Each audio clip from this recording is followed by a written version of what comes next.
Mr. Small was very small. He lived in a small house underneath a daisy at the bottom of Mr. Robinson's garden.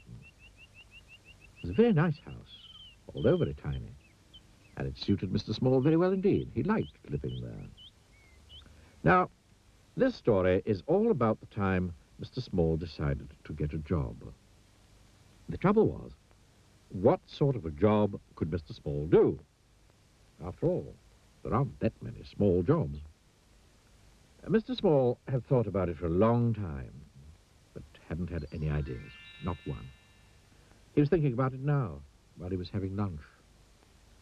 He was having half a pea, 1 crumb, and a drop of lemonade. Mr. Small thought and thought while he was eating his big lunch, but it was no use. Thinking just made him thirsty. So he had another drop of lemonade. I know, he thought to himself. After lunch, I'll go and see Mr. Robinson and ask his advice. So after lunch, he left his house and walked to Mr. Robinson's house at the top of the garden. It was quite a long walk for somebody as small as Mr. Small, and halfway there he stopped for a rest.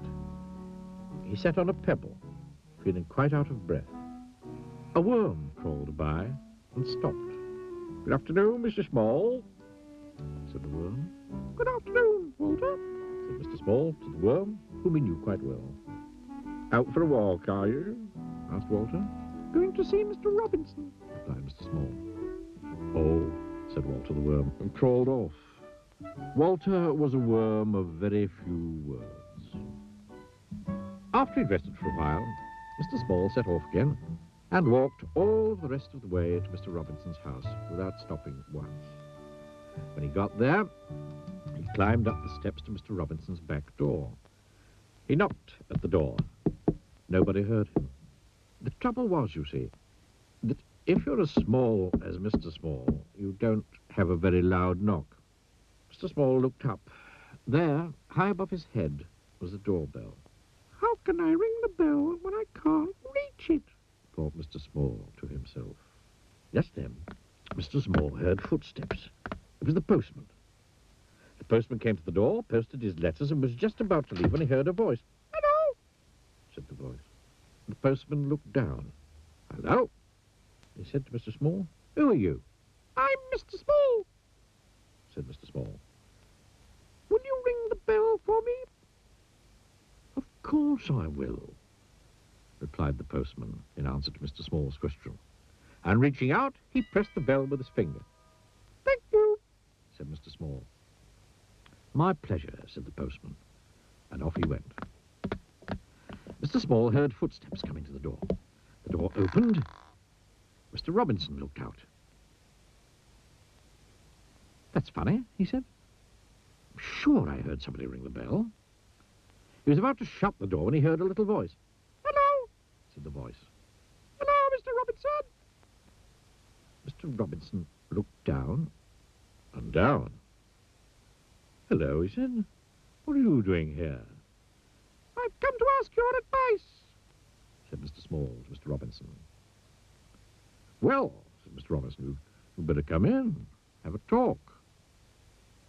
Mr. Small followed Mr. Robinson into the house, and, perched on the arm of Mr. Robinson's favourite chair, he told him how he couldn't think of a job that he could do.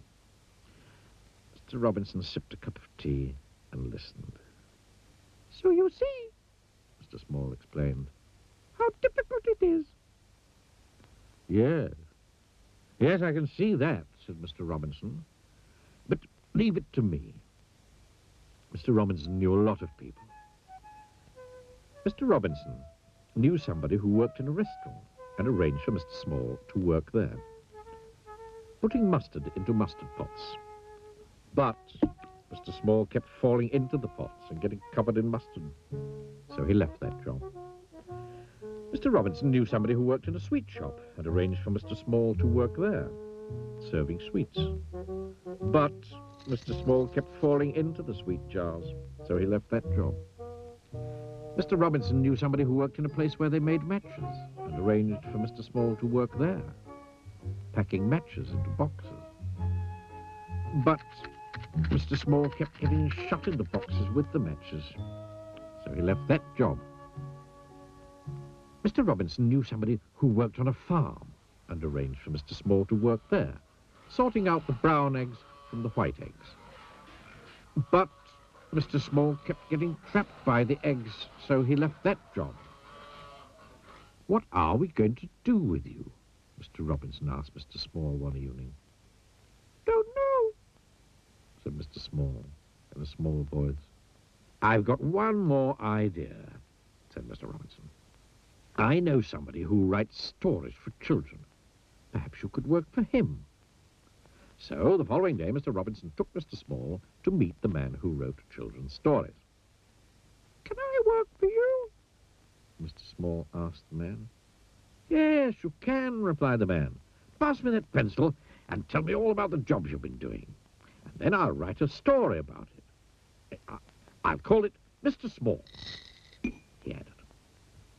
"But children won't want to hear a story all about me," exclaimed Mr. Small. "Yes, they will," replied the man. "They'll like it very much. And you did, didn't you?"